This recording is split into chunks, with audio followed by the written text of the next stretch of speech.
place. Hello, welcome to the No More Bohica podcast. I'm your host Gary Klobitsky, author of Biddy Code. Together we stand, divided we fall, trying to bring people together in hopes of world peace. I'm here with they call me Bruce Drager, and my good friend Ramsey, the angry Muslim Abed. And by phone we have Pete the Poobah Capoletti, who's fishing for answers out in Forest Lake, Minnesota. Poobah, are you there? Hello. Booba. All right. Yo, yo. So last episode we talked about how Trump was selling fear, and we had a lot to say about that. So, anyways, my buddy Brad, who's a huge Trump supporter, just like you, Poobah, he sent me this video where Trump talked for about an hour about the No More Kings protests that the Democrats are doing, and how George Soros is kind of funding it, and all their signs are pre-printed, and kind of lamented for about an hour. I think I would have been good with 15 minutes of it, but I Put in more than enough. yeah, I watched the whole thing though, and I gotta say, I think Trump's right. I mean, the Democrats are selling fear too. I mean, that's all we get from our politicians is what kind of fear can we sell you today? It's like, how about selling some hope or some great idea for a better plan or something? Anything but fear. So How about sick of the selling fear. the United States taxpayers some relief? Yeah. A Yeah. tax break. Yeah. Well, there are no tax breaks or relief in sight. They did cut all the subsidies to our farmers, who are kind of getting screwed, and that's a major Bohica as far as they're concerned. And for you farmers out there, Bohica stands for bend over, here it comes again, right? So I'm sure that's the way you all feel now that you lost your subsidies for your wind farms and stuff. I also heard we're giving $40 billion to Argentina because their farmers are struggling. So They that, must be looking for Hitler there still. I don't know. I mean, they're apparently not looking for any American farmers who are all getting screwed here in America. But, it is what it is. I'm not here to totally criticize everything that Trump's doing because we've been going to hell in a handbasket for, who knows, my entire life I've been watching this political miasma. I don't know, how do you guys feel? I mean, it's like a slow drain. It seems down every decade. It sure seems like a lot of the same, different characters, but a lot of the same. Yeah.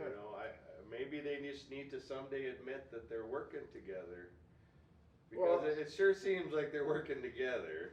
Well, the Argentina guy is definitely another Zionist, so that's another 40 billion we're not gonna get back. It's gonna be a I wonder zero what kind return. of fear they're on selling investment. us. They must be So- selling us some fear. You got zero return on investment. Ukraine, Israel, and Argentina, all three, zero return on Amen. investment. Amen. Yeah. So, But the Argentine people are suffering. That's what we were told. The U.S. taxpayers are suffering. Yeah. You mean the But ones people in that- Argentina are suffering. I think you need to define that properly, Poobah, and describe that as the U.S. taxpayer that's actually being forced to pay exorbitant tax Pays rates. taxes. Not the uber rich, the 1% that makes all the Well, they don't money pay and taxes. pays the least amount of taxes percentage wise. So Well, you know what I mean. I do know what you mean, which is why I clarified it. Yeah. Because we all hate taxes. I mean, I've been a conservative my whole life simply because I believe in smaller government, lower taxes, more freedom for the economy. I believe in all that stuff. I can't say that I believe in tariffs. Thought we did away with that like 100 years ago.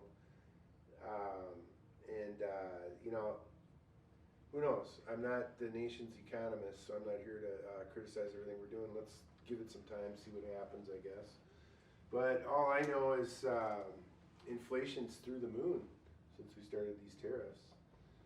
But anyways, we're not here to totally criticize Trump. What we're here to do is give him support and say, hey, you know what? The Democrats are selling fear too. And maybe we need to give it a little time.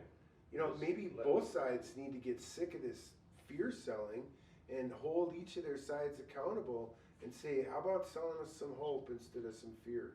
How about giving us a reason to believe in you instead of reasons to continuously say, what are you doing? I mean, we're WTFing all the time now, every time we look at the news. You know, and we look at the new dose of fear that they're trying to sell us in an effort to get elected. So that's what I have to say about that. Anyone else want to say something about selling fear? So I was looking at an application for a U.S. visa, and turns out that somebody has forced the United States to make you put all your social media on public so they can vet you. They want your social media status as public. The government wants to dig into your Facebook, your WhatsApp. I don't know what's going on, but this definitely sounds a lot like. The U.S. government wants your. I'm not sure who's running the country. It doesn't sound like it's us. This sounds like it's got a lot of signs of. Looks like Gaza. This looks like Israel. We got a lot of monitoring here. They're monitoring our Facebooks. They're monitoring every single aspect of our life. And they have it right there. Oh, put your social media to public so that we can vet you. They want to dig into your Facebook. That's if you want to. Number one, I agree with you, and I believe that's true. But I've sort of assumed that's been happening since day one. The first cell phone you ever held in your hand that was connected to the internet, they've been tracking, monitoring, and data grouping everything from the very beginning. Well, the scary part is, though, is that they can use this as evidence against you now. There's a guy, where was it, Tennessee? He recorded a meme from Trump, and the guy's been in jail for 2 months. For what? For recording a Trump meme. What kind of meme? I don't know, I think Trump was talking about some kind of violence. Well, we're edging towards the, if you criticize the government, and I think what you said Israel, they're the ones who said TikTok was the most important media platform in the world. So why is Israel thinking that that's the most important thing in the world? Well, they just bought it. Ding, ding, ding. They're going to buy X. There is no, they're not hiding it. They're not 100% propaganda. You need to fall in line. If you don't like it, you can go be China's slave or you can be America's slave. But Trump seems to have this vision of where we have too much freedom, and that freedom has led to chaos. They need to kind of shepherd us, herd us. I think they're working on herding us in a certain direction. They need us, but I'm not sure we make a good labor force. I don't know what exactly they're trying to. I don't know if I feel herded yet. Maybe if ICE breaks into my house, I might feel herded. But when you said they're not hiding it, I think that's a big. Yeah, that's a big thing. Well, they're not afraid to hide it. It's obvious that big money owns our government. I mean, this whole No More Kings thing being sponsored by the billionaires and being organized and you know, I don't think people are wrong to protest President Trump. I mean, I protest on him in my own way a little bit because I don't appreciate some of the things he's doing. But I could say the same thing about the previous president. You know, I can't remember a single president that we've had since FDR in World War II that the country was totally behind and felt like the guy was honest and had our best interest at heart. But anyways, let's switch gears and get off politics, and let's revisit autism. Puba, you asked about autism in the Amish community last time? Yes. So I did some research, and the best I could find is the last study was done in 2010. And in the 2010 study done by, here I even found the study and read through it, the International Society for Autism Research, prevalence rates of autism spectrum disorders among the Old Order Amish. It's very detailed when you get into the the actual facts. I read a bunch of articles about it and kind of trying to sugarcoat it one way or the other, try to be ambiguous and vague like everything else we found on the internet about autism. But if you look at the actual study, it says 1 in 271 children in the Amish community tested as autistic in 2010, which is a phenomenally low number. In the same study, they said that the rate in the United States was 1 baby in 91 babies. 1 in 91 was the rate for the United States, and the Amish community is 1 in 271. So they have about 2/3 less autistic children in the Amish community. So there is some truth to the fact that their clean living is probably helping reduce that autism rate. Numbers don't lie, you know, statistics don't lie, and math doesn't lie. Math always tells the truth. You can use. No, the people collecting the numbers lie. Well, presenting the numbers, people presenting the numbers and presenting the math can lie. You can use math to lie. You can use anything to lie. Okay, but math in and of itself is like truth serum in the end. You can't. No, I got you. I agree. Yeah. So,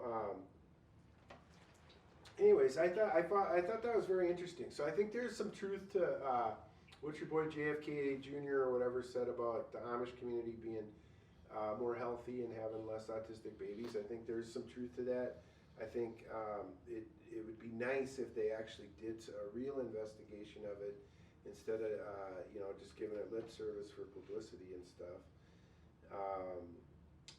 Because the Amish, they don't use GMOs in their food. They don't use preservatives in their food.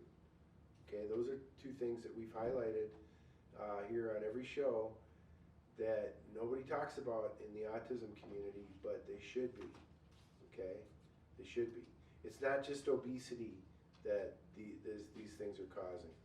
Does anybody know how much the obesity rate's gone up since we implemented GMOs? Tripled?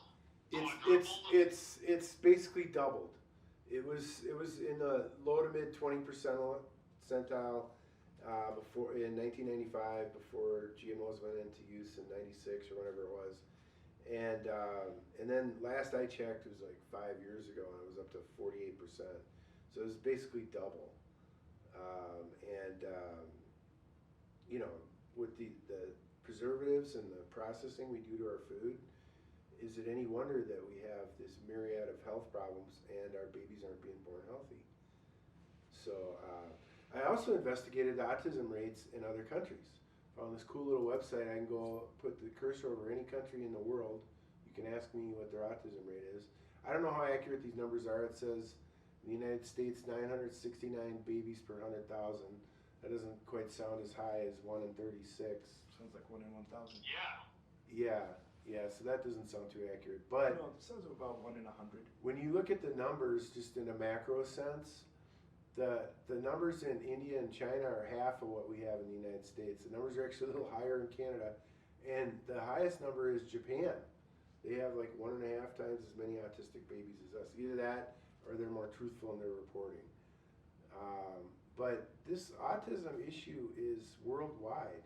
I think the standards for autism are a little bit lower in Japan, so we might pass for autistic in Japan. You mean higher? You would all be autistic. We would all be autistic. Oh, you think? Yeah, the bar is lower to be autistic. That's true. Autistic in Japan.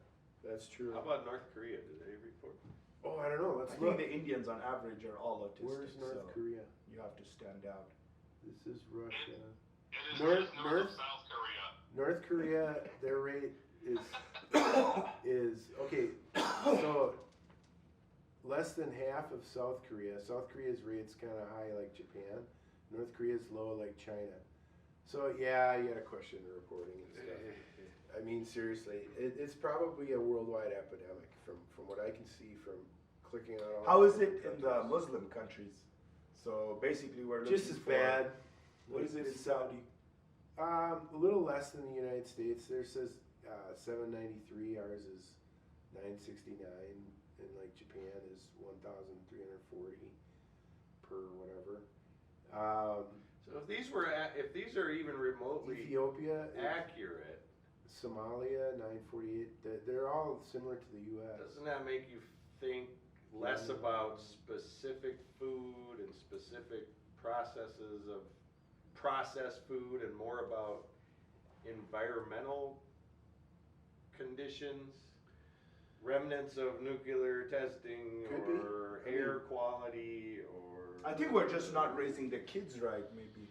That's got nothing to do with Or it. chemtrails. chemtrails, Maybe not water. feeding them right, but I think raising the them. mind is not developing right.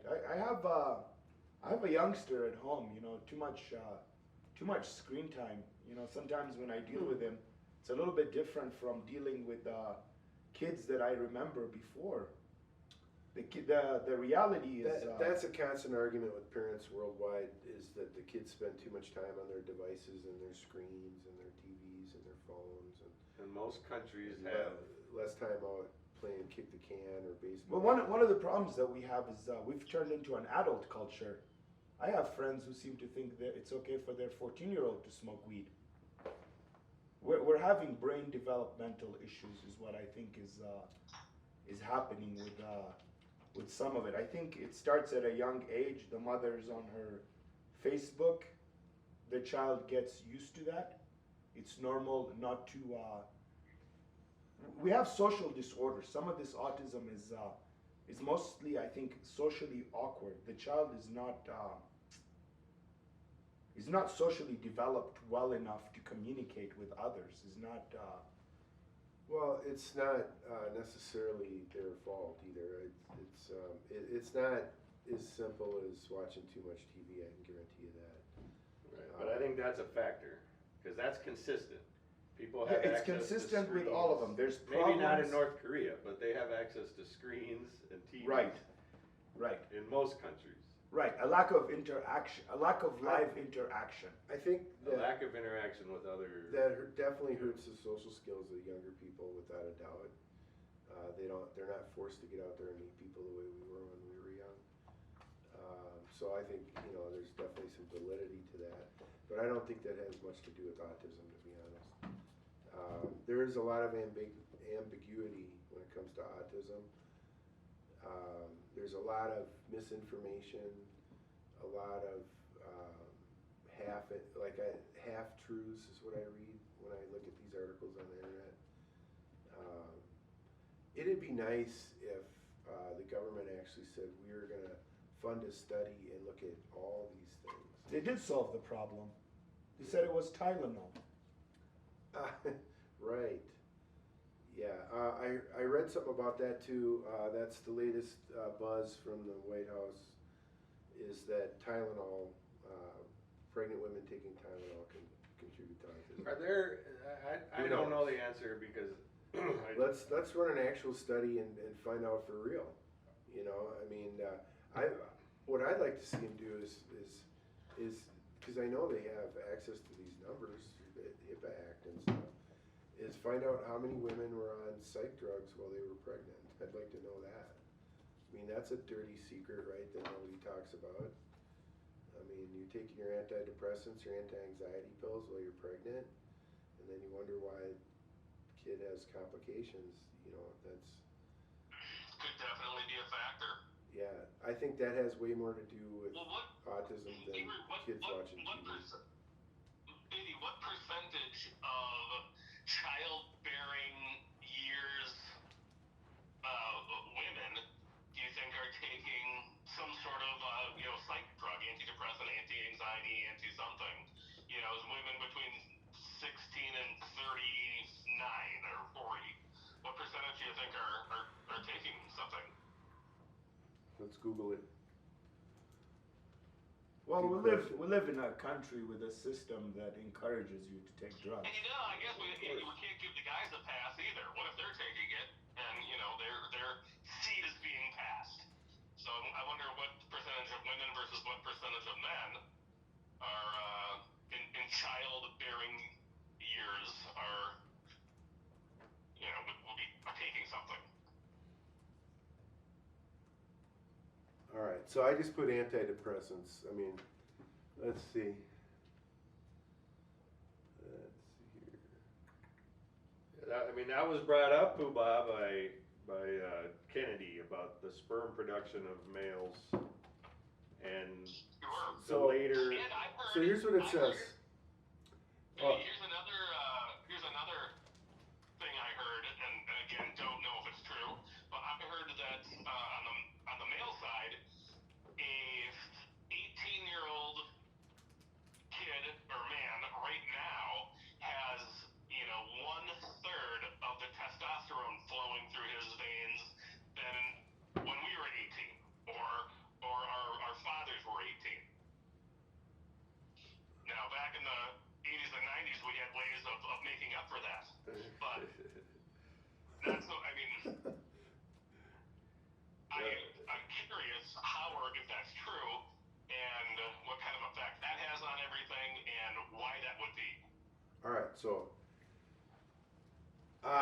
well, again, that was before they started putting GMOs in our food and loading our food with the preservatives that they're now currently loaded with. Not to mention all the artificial sweeteners, which can't be good for us. All we hear is that they cause cancer, yet we continue to eat them like there's no tomorrow. It sounds like you're saying that the food industry is poisoning us. Well, don't take it from me. Take it from the Europeans that badmouth our food and our health, and eat more organically. I don't think it's me saying that. I think it's, I don't know, hundreds of millions of people saying it. Interesting. I think that's true, and soybeans seem to be in the news a lot. And don't soybeans have significant estrogen that can cause an estrogen overload on the male? The male. So I did a little research, not to switch topics, but I'm gonna.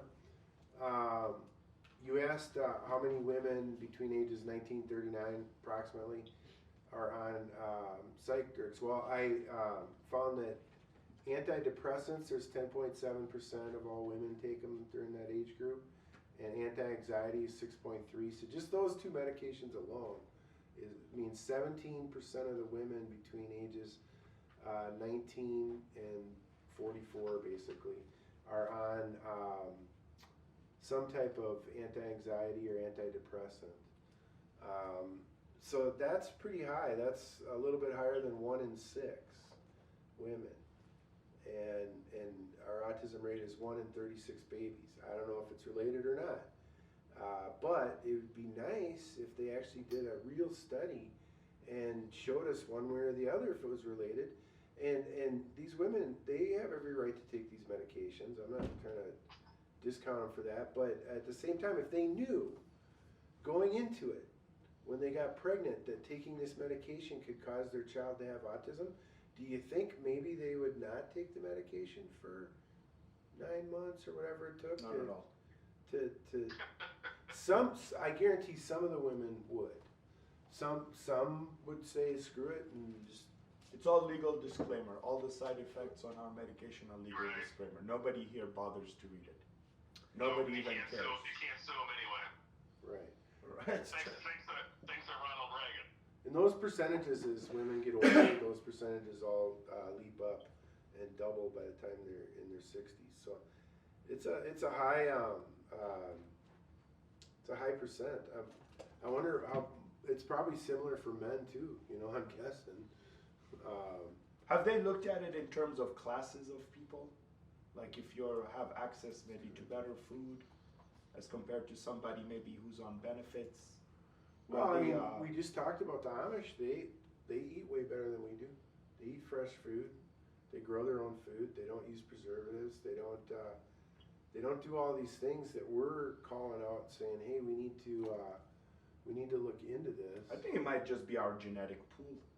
Yeah, the rates are almost the same for men, just a little bit lower. Yeah, it could be just our genetic pool. I think we're leaning towards a variety of factors: environmental, pharmaceutical, food, genetics. The Israelis have their own problems, and that's because they like to intermarry. The Jews like to stay within, Oh, and marry Jewish people? Yeah, and it's causing, a prevalence. I think that might kind of. How is it in That's interracial good or bad marriages? for the Could be maybe a lower percentage when you have interracial children, just because the pool is like so diverse.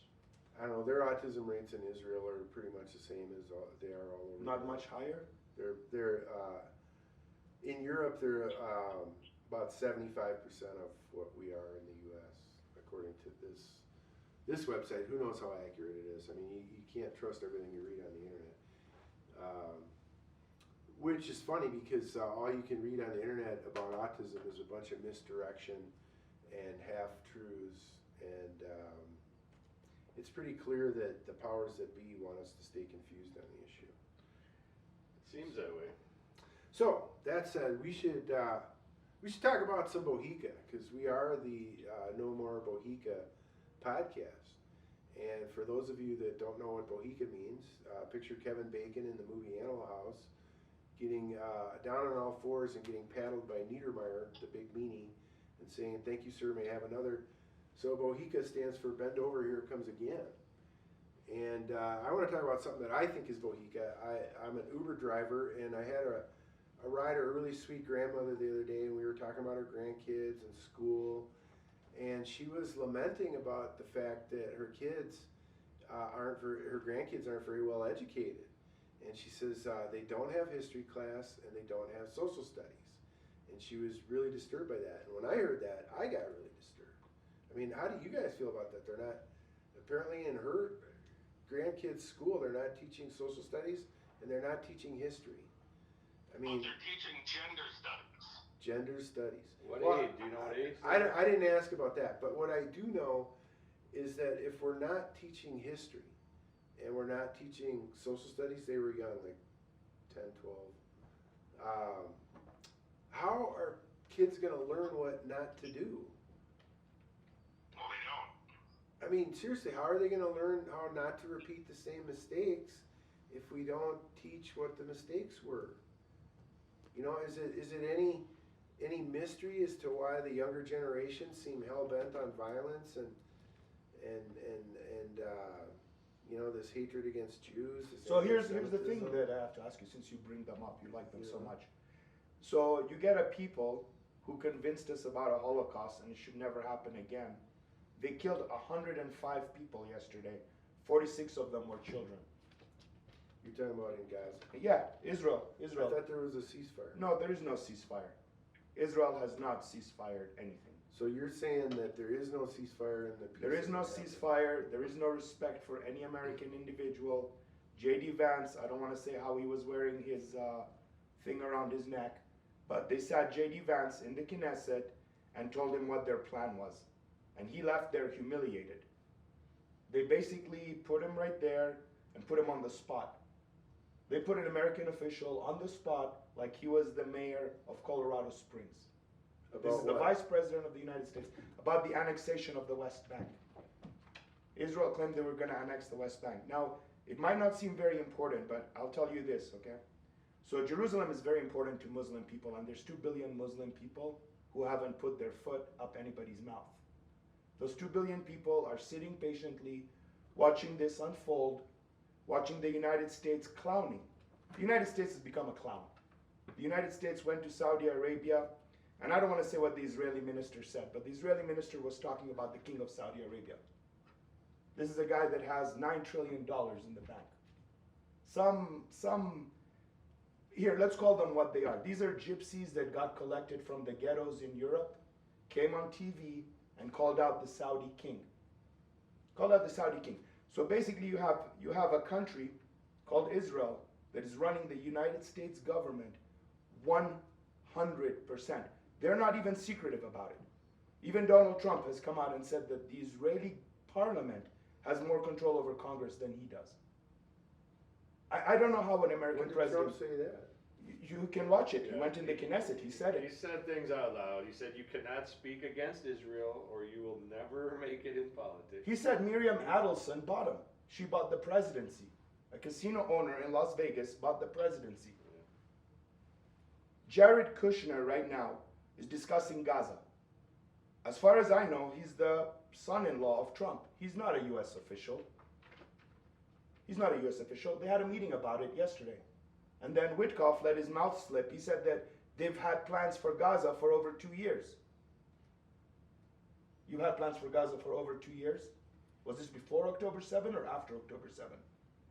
So basically, the United States,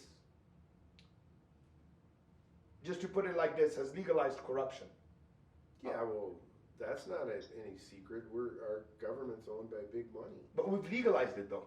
It's become okay to talk about it. Yeah, but we've been saying that all along. I mean, the legalized corruption in the form of lobbyists, that's like the most obvious one.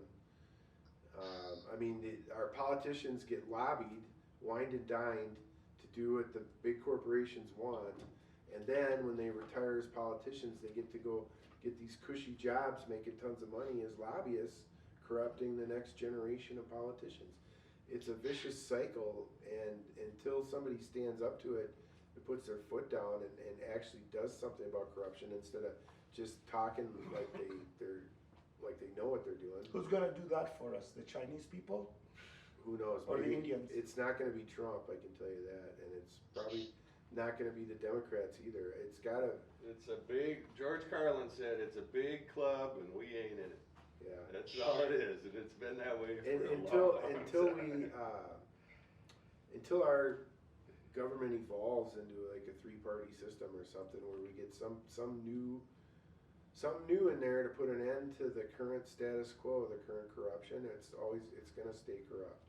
It's not going to change. Ramsey, Yes. if we had any fans, you'd have the CIA and the FBI parked in front of your house tomorrow morning. No doubt, huh? Well, like you said, they're saying it out in the open. They're saying it out in the open. There's nothing secretive It's about not it. even. No, I know, but they don't like you talking about it. They don't like. They especially definitely don't like anybody. underneath their web. They don't want anybody talking about it. You're 1,000% correct on that.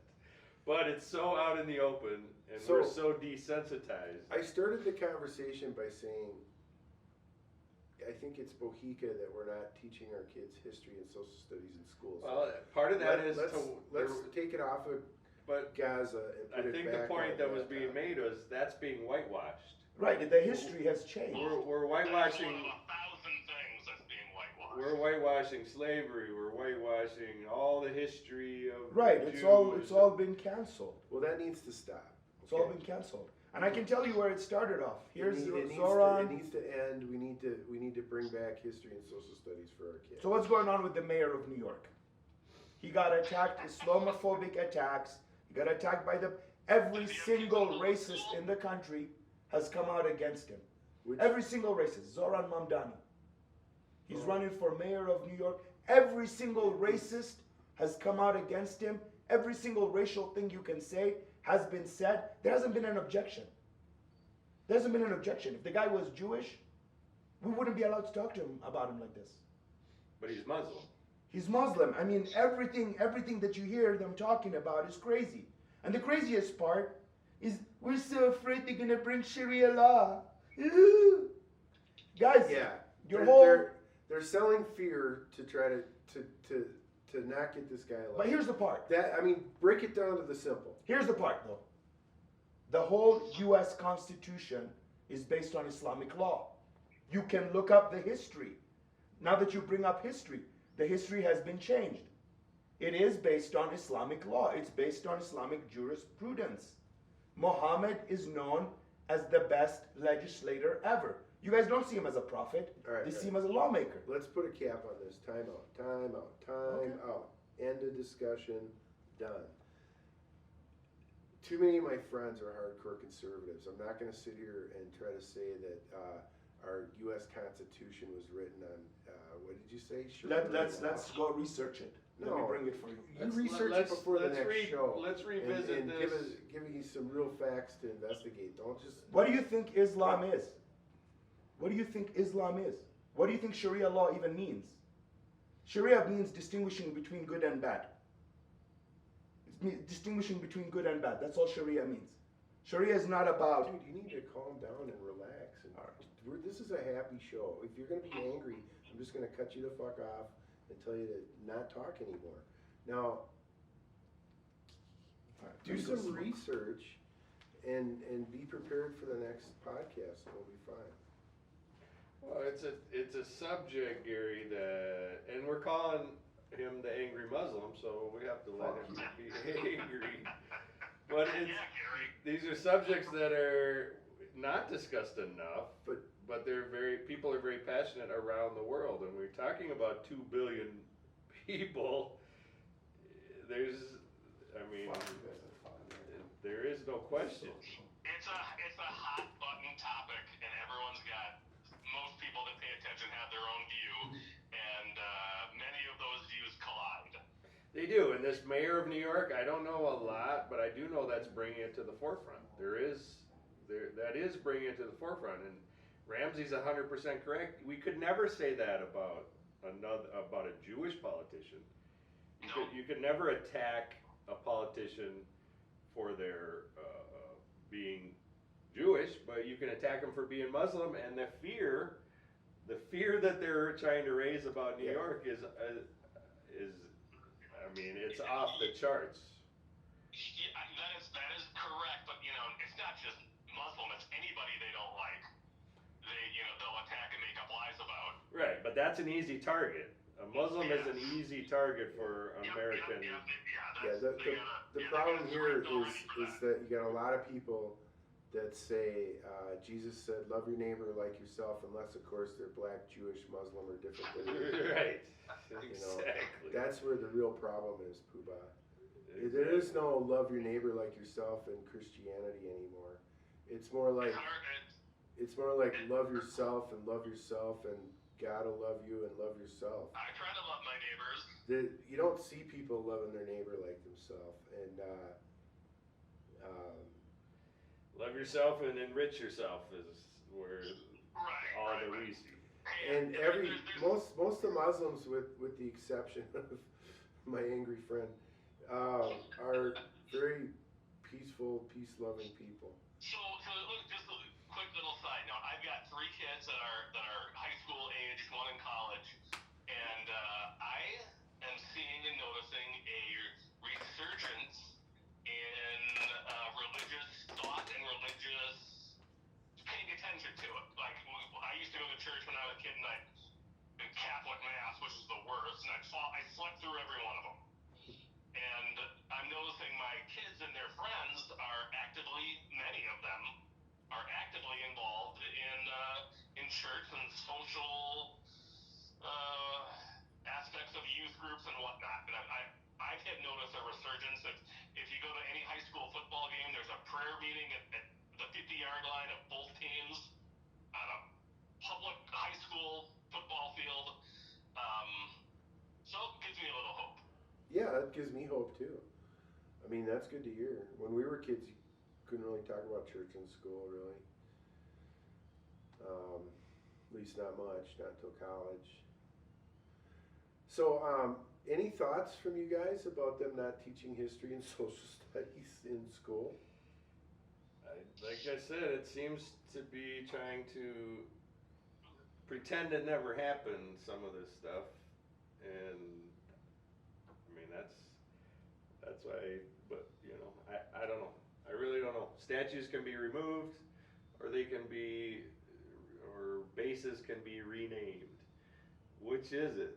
Are we trying to pretend this didn't happen, or are we trying to go back to reminding people that this did happen? I'm just confused. I don't see how you can pretend that history didn't happen. That's just stupid. And this is just my opinion, but unless we teach the young people how to learn from our past mistakes, they're just destined to repeat the same mistakes. Well, it's not happening, Gary. It's not going to happen as long as the Department of Education exists and the teachers' unions. So nothing's going to change. But would you like to know how I've handled it?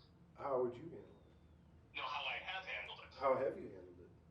So I've got 3 kids, 1 in college, 2 in high school, and I sat them all down and said, I have college savings for you 3, you lucky kids, because whatever is in your college savings account is exactly that much more than I had. So you all have college savings account, but I don't have high school savings accounts for you, which means you're going to public sat them all down and said, I want you to walk in the door, be respectful, listen. Actually, don't listen. Go in there, memorize what you have to memorize to pass the test, and walk out of there and forget everything they said and pay no attention to anything they said. Pass the test, get through it, and forget everything they told you the second you walk out the door. Well, it's quality parenting, Puba. and then I teach them life skills and what they need to know at home and out and about every day. I think I forgot everything from high school immediately after high So school. no one had to tell you that? It just happened naturally for you? I think it just happened naturally because I still remember a bunch of the stuff I learned in vocab class. But the point is, okay, kind of a funny, story with a lot of truth to it. But the point is, they're not teaching them anything good or anything that's useful. It's all a bunch of crap, and it's a giant waste of time. yeah, I think a lot of people. I think a lot of people would agree with you on that because they're not. I'll probably have to, now again, if we had any fans, I'd probably have the Department of Education out in front of my door. We've got a few fans, Puba. Speaking of fans, please email us at nomorebohica@gmail.com and we will send you an autographed copy of my book and a free t-shirt. Gladiator for Good. That's right. So, last but not least, we did a video in August about this fantasy football project that I did. I applied my theory of multidimensional thinking to fantasy football best ball drafting and came up with this great formula and theory, right? Well, but I talked about how it's still gambling and how I could end up with egg on my face. Anyone remember that? Bunch of eggs. Yeah, how you doing there, Gary? Well, so far, Puba, I'm destined to get egg on my face. The season's still young. Yeah. So in all honesty, it's messed with my PTSD a little bit.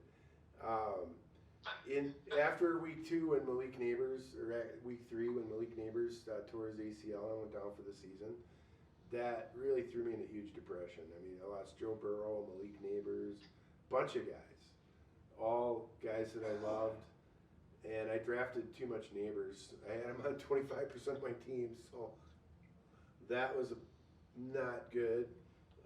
So I could end up having some serious egg on my face when this is all said and done. So I'm glad that we did the egg toss video.